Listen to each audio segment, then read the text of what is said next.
All right, so Adrienne, I believe if you click on an image, it should take us to the website. Hopefully that's right.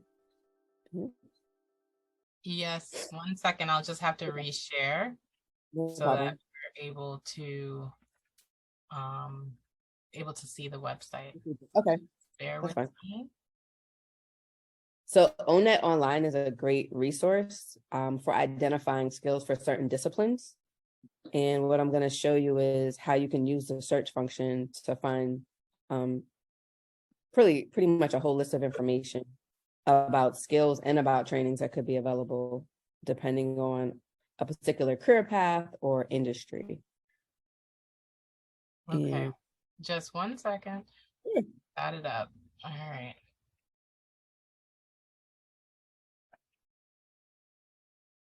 All right. Okay, so Stephanie, give me an occupation keyword to put in the search. You can put it, you can either come off mute or put it in the chat. Let me see. Doctor. Doctor, okay. Okay, so you can see, and you can just scroll, Adrienne, just scroll, so you see like occupation. So let's click, let's do physician assistant, sorry. Okay, now scroll down, you can scroll down slowly. Okay, so what you see here, you see occupation specific information. So it gives you explanation of the types of tasks that a physician assistant performs. It also talks about technology skills that are needed for it. So here we go about the skills. If you were someone looking to become a physician's assistant, you can see specific skills that are necessary. And most are you could, be easily accessible through like YouTube or other ways. It also talks about occupational requirements. So here again, like even when you're thinking about how you're going to position whether it be a personal resume or a business resume, this is showing you right now like keywords tied. You can keep scrolling. Keep going down. So even, then it looks here, it shows you here experience requirements. And then you can see in training and credentials, you could put in the state and the zip code and be able to find specific. So let's put in New York. And let's put in 11510 just for kicks and giggles. That's weird. So you see here, it gives you a list of schools that have program sides of physician assistant. And then we can go back to the other, and then go down, sorry. So the other things you see are additional skills. So when we talked about hard and soft skills, you see critical thinking, reading comprehension, active listening, judgment and decision-making, and then knowledge, and then it shows you education. And that was and abilities. So this is a very comprehensive list of information about just this one thing. And it started with Stephanie telling us to look up doctor and then us picking physician assistant. And here, even talks about, it'll tell you information about salary. So I say all this to say, like, regardless if it's for your business or for you working for someone else, to leverage a promotion or things like that, you can put in information in the on net online and be able to find out a wealth of information to help you make adjustments for resumes, for statement of qualifications as a business. If you're going in for an interview for a particular client, like if it's a particular, like if it was in the medical industry, you could use this to your advantage as well. So you make sure that you're using language that would be relevant to that particular client. So I just wanted to show this because this is a resource that I feel like not a lot of people are aware of. And people may only think it's needed if you're just looking for a job per se, but it can just help you to also just explore information about different career paths. You can also find out information about apprenticeships in this same space. Just again, with the keyword search allows you to do that. Thank you, Adrienne, for putting it in the chat. So I would definitely implore people to check that out. We can go back to the presentation. And I promise there's no other links. That was just the one thing that it's easier to show you on a website than to be taking screenshots of different. Okay, so we can go to the next slide. Okay, some other points of access in general for those that are looking to expand career paths are Opportunities Long Island, Morrison Mentors. These are all Long Island based. For young people, it's youth run farmers market in places like Youth Builds. Regardless of age, I would say Hempstead Works and the Suffolk County government has a wealth of opportunities. And then with my business, Vision Street Research, I do offer internships. And then I routinely will refer businesses to additional resources. So I use, you get a free consultation, 15-minute consultation, and then I'm able to assess kind of what your goals are. And then I'm be able to refer you to, some other resource if I'm not able to help you with everything that you need. I will say that there's a lot of information that is out there. It's just not as accessible, unfortunately, like that. I mean, that was why this has been a buzzword for me. But I'm happy to provide even, more information about resources for businesses. What I would say is one good place to start is to check for your local Chamber of Commerce. So wherever you live, like I'm a member of the Baldwin Chamber of Commerce, and I've been able to access different information that I would not have otherwise even been aware of, quite frankly. Just being a part of that group, they send out emails routinely about opportunities, as well as your local civic. So I'm also part of the Baldwin Civic Association, and they have an economic development committee. So I would say, like, just from a grassroots standpoint, becoming members of those would be very helpful. They have annual fees. So it's not like it's a monthly charge, but I think it's well worth it. And it also helps you to be able to put your business in front of other folks, because they also send around emails to help promote people's businesses. Another for Black women-owned businesses is the U.S. Coalition of Black Women Businesses. That one is also an organization that is, across the United States of America. So you can connect with people from different states to be able to partner. They also do trainings. They also provide workshops on different opportunities for Black women-owned businesses to get grants and access to contracts. So I would say, definitely look into that for 2023, just as a starting place, as well as some of these other places, particularly Hempstead Works. I will say for any solopreneurs like me, the Hempstead Works Summer Youth Employment Program is a great resource to access to talent that is going to be compensated. So the youth are from different schools across the island, and they are paid to work for you for 7 hours a day for 8 weeks. You just need to have some sort of learning component, but that's great access, quite frankly. I've benefited from having these young people work for me, both being able to teach them skills, but I've also been able to get a lot of work accomplished. And like I said, they're being compensated. So they're literally like your summer employees. So it's definitely something. If you want to learn more about it, you could definitely talk to me offline, because you do need to have an internship description, but that's something I can help you with. But I definitely think it's worthwhile. And it's also worthwhile so that these Black and brown young people can see Black and brown women-owned or male-owned businesses and how they work, right? So that they can also aspire to it, ultimately creating some sort of generational wealth. So showing them about what it takes to run a business, so that's kind of something left in their mind, regardless if they're going to college or where else, that entrepreneurship is an option, and that a local business owner invested time in them and allowing them to work at their business for the summer. Next slide. So internships do matter. I know that it takes some time to be able to set it up so that, again, if you're just a solopreneur like myself, or it's maybe you and one other person, it can be taxing, but I can definitely show you how to make it manageable.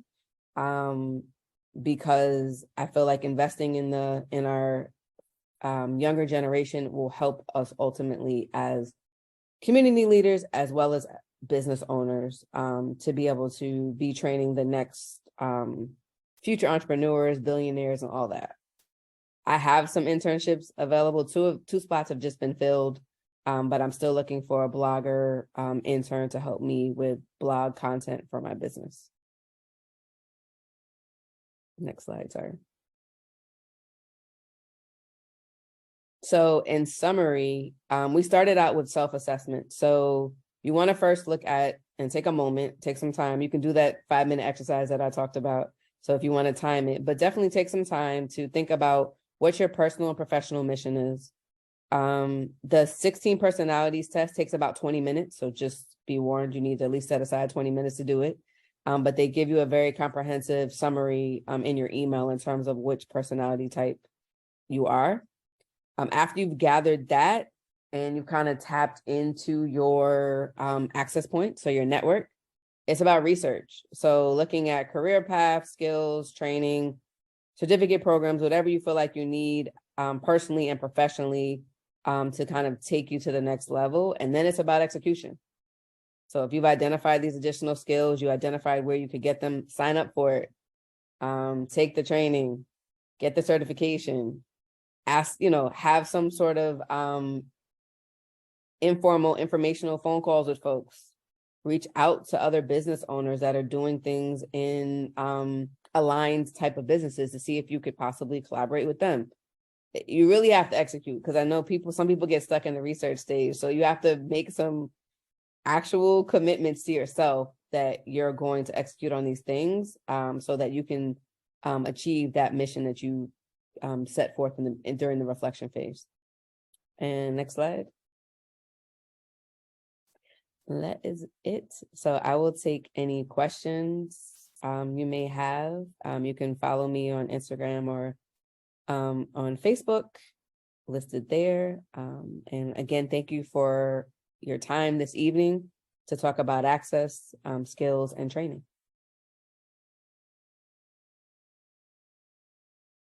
I know we're virtual, but that deserves a whole round of applause. That was awesome. Thank you so much, Erica. I learned so much during that presentation. I have questions. So if no one else has questions to start off, I'll start with some questions. Okay. So the Hempstead Works program, actually, we're going to get back to that one. So you mentioned the Baldwin Chamber of Commerce and just Chamber of Commerce in general. What are the requirements to be eligible to run for these? Do you have to have your business in that area? Do you just have to be a resident of that town? How does that work? It's both, because I would say you can be a member of multiple chambers. So I'm a member of the Baldwin Chamber, but I could technically I'm sure I could join like Freeport Chamber, Hempstead, like you could, because if you're servicing folks throughout the island, then technically you could join all of them if you wanted to. Obviously it could be a little expensive, but I mean, because your next client or business collaboration could be in that meeting, you can join all of them. I say start with your main community, because there's some sort of community pride in saying like, okay, I live in Baldwin or my business is in Baldwin. Either way, in terms of leveraging that, even when you're looking to do other community activities. But I would start with the one that makes the most sense. Like even if you lived in Baldwin and most of your business clients came from Queens, and I would say join the Queens Chamber. Okay. Like that would make more sense to me, because that's where you're rooted. But if it's the reverse, if you lived in Queens, but most of your work is done on Long Island, then you should join one of the Long Island chambers. And I say the local ones first, because there are like the Long Island African American Chamber of Commerce, the Long Island Hispanic Chamber of Commerce. Those exist, but however, that is only race-based. I say do the community one as well, because there's there's some camaraderie and just information that you get locally that could help give you access to stuff. Like, so for instance, in Baldwin, there was $10 million grant from the state, right? So if you're in the Baldwin chamber and you say like you're a Baldwin business, when there are opportunities to apply for grants, you would get that information. That may not be necessarily relayed in a general or an African American Chamber of Commerce, because everybody in there doesn't live in Baldwin. You know what I'm saying? That's going to be specific to what are options for minority and women-owned businesses, which is also still good.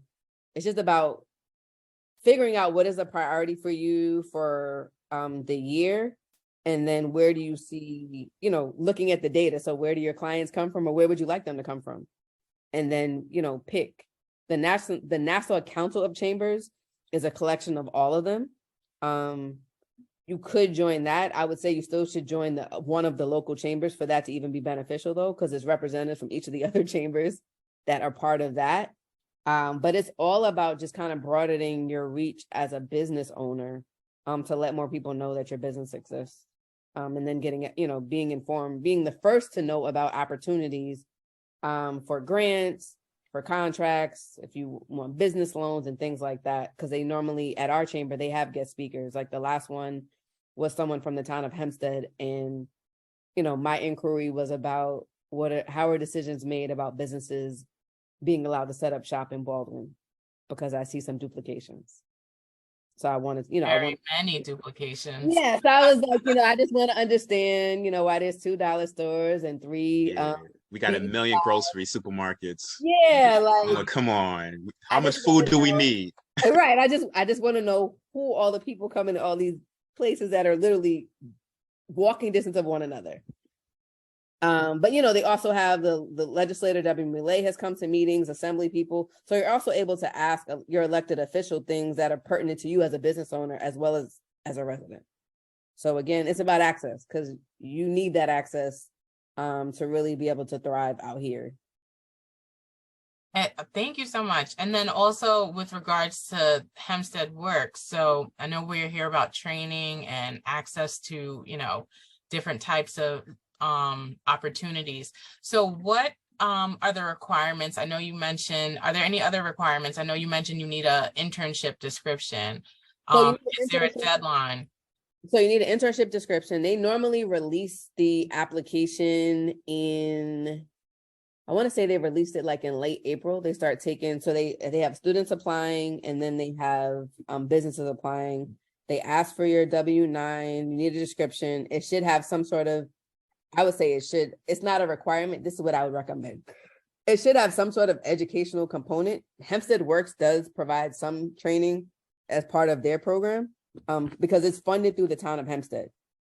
So just very clear explanations of how the youth will be working, especially since they're working. I mean, if they're working, like they were working virtually for me. So just explaining, like I hired in this case, I hired a supervisor, but the first year I was the only supervisor, but I hired someone, we talked, you had to put what hours would they be working? They get 30-minute lunch break, like just being very specific about what would be their experience. And that would just be all captured in a document. And then it is vetted out to the different schools. Because my first year, the first summer doing the program, I got 3 young men and they were all from Uniondale High School. I have a relationship now with the teacher from Uniondale High School. So I just get students from Uniondale High School. But I mean, there are other schools that are part of the program. So it's also that if they're being vetted out to all of them, you want to make sure that your opportunity is going to be appealing in terms of what type of experience that the young person would be getting, and hopefully something that they would want to do. So I've had the same people 2 summers in a row. What I like about what you do, Erica, you really get them exposure, because, I follow your companies and stuff like that. So when you have an intern, people know your intern. So you're not one of those people that hide them in the background. So, I mean, I think I know them. That's how well you get them exposure. So that's real cool, because I had my first interns in the summertime, and I had them talk to Adrienne and stuff like that. So I love how you do it. People, if you're going to make them work, give them some exposure, because you never know who's watching. But like you said, Erica, it's tough, man, to think about the work for them and teach them.